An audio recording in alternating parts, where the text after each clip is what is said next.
Hello everyone, how are we all doing? I'm sure we are all doing fantastic. Today I'm going to show you how to make your own home-based tomato sauce.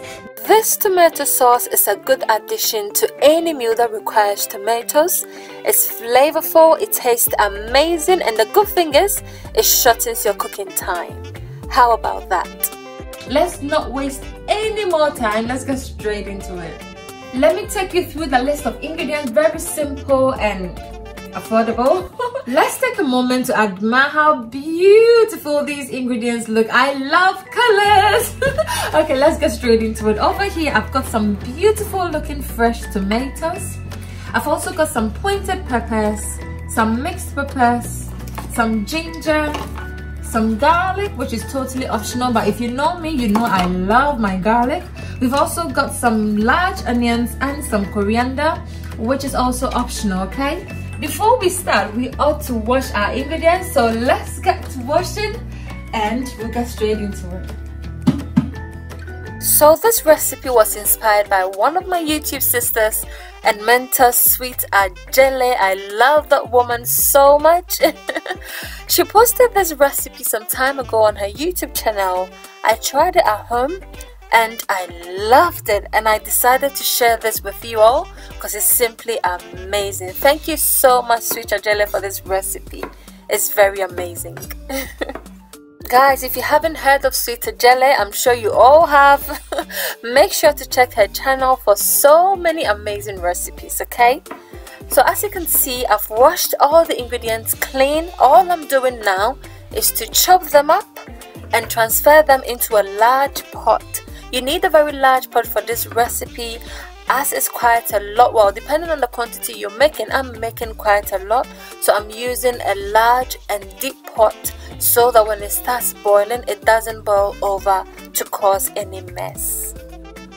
So at this point, I've chopped up all my fresh tomatoes and transferred it into the pot, as well as my mixed peppers, which I deseeded to prevent it from having too many seeds.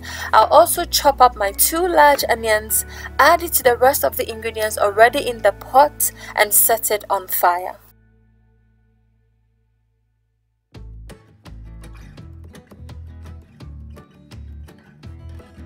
I'll then continue by prepping my coriander leaves, garlic and ginger, which I'll add to the rest of the ingredients later, as I didn't want it to overcook and lose its prominent flavor.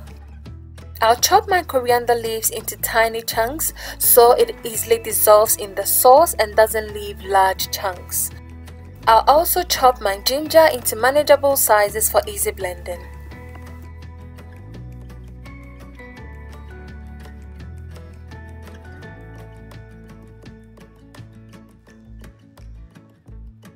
I'll then check on my ingredients, which has been boiling on high heat for about 10 minutes. Give it a good stir. Now when you set this on fire, make sure not to add any water, as the juices in the tomatoes and the rest of the ingredients will naturally be released to aid cooking. Also, do not cover it when cooking, or else there will be too much moisture in it and it will take a long time to cook. Once the tomatoes and the rest of the ingredients begin to shrink, I'll turn the heat down to medium, low or low heat and allow it to simmer through, checking and stirring at 10 minutes interval to prevent it from burning. It's been a total of 50 minutes and you can see that it has shrunk beautifully and is beginning to thicken up. I'll only stir it again to prevent it from burning and allow it to cook until my preferred thickness.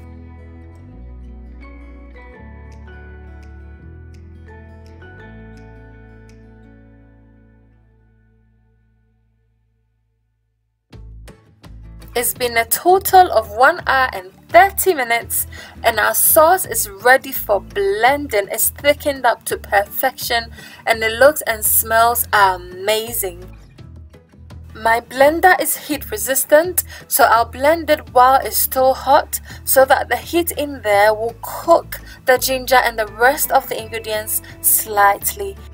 So I'll add some of the ginger to the rest of the tomatoes and the mixed peppers which has been boiled, as well as some garlic. If you do not like garlic, it's an optional ingredient, so you can leave it out, and make sure to use just minimal ginger, or else the flavor of the ginger will take over your sauce.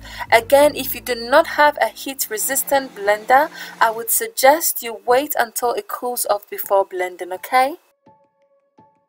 I'll then transfer it to a clean wide pan to cool off. Make sure you use a wide enough pan to accommodate all the sauce, okay? I'll blend all the ingredients together until the very last drop. Make sure to add your ginger and your garlic if you do not mind garlic, but be sure it's in minimum quantities, okay? So this is the very last batch going in, and once all is done, I'll then add my chopped up coriander. I only added just a handful as it goes a long way. Coriander has a lot of flavor and aroma, and you do not want that to take over your sauce, so just a little will go a long way. I'll pack the rest and store it in the freezer, as I do not like any food to go waste at all. You can use any scented leaves at all of your choice, okay? I'll then stir it to combine and allow it to cool off throughout the night. Sweet Adjeley advised that when you're making this sauce, make it in the night so that it will allow ample time throughout the night to cool off completely. Rise and shine this morning. Our tomato sauce has cooled off beautifully. Just look at that thickness. It's thick and amazing.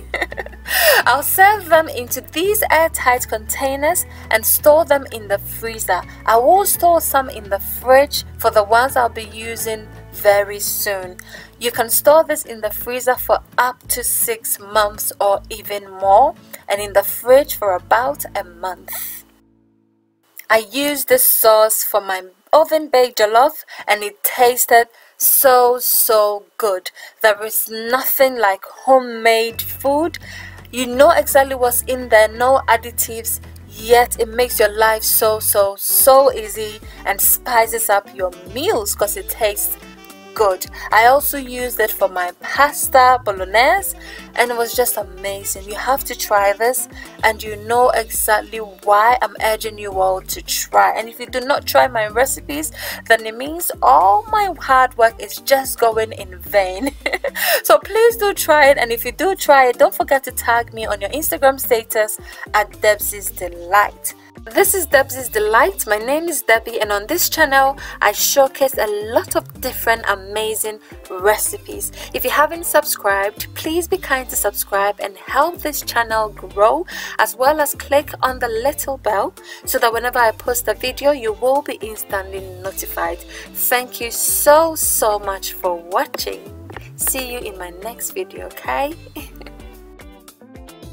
Thank you so much for watching, and if this recipe or video is of benefit to you and you do try it, don't forget to tag us on your Instagram status at Debsy's Delight. And this is just to serve as a reminder that if you haven't followed me on Instagram, I've got so many amazing recipes on there as well. So go to Instagram now and look for Debsy's Delight, and on Facebook, like our page at Debsy's Delight. Thank you so much for watching, and until we meet again, remember that I love you all, but God loves you the most. Bye for now.